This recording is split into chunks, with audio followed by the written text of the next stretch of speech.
Title: The Boy Who Caught Stories. A Mystical Floating Book Nest. Adventure Chapter 1.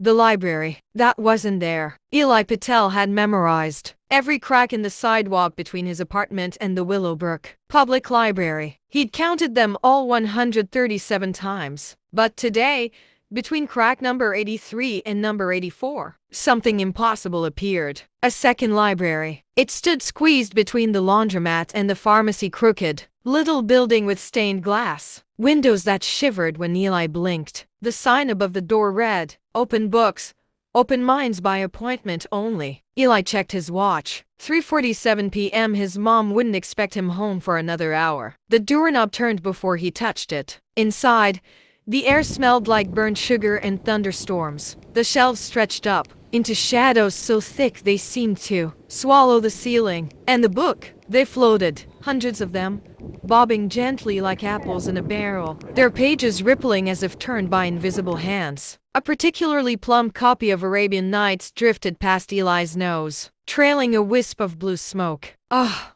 The thief returns. Eli spun to see a woman materialize from the bookshelves, except woman wasn't quite right. Her braided hair was made of inked calligraphy, her dress stitched from map fragments, and when she moved, Eli heard the rustle of turning pages. She snatched Arabian Nights from the air. Naughty thing. You know the rules, no visiting the mundane world without supervision. The book squirmed in her grip. Then she noticed Eli. Her eyes, one the brown of old leather, the other the gold of gilded edges, widened. "Oh, you're new." Chapter 2.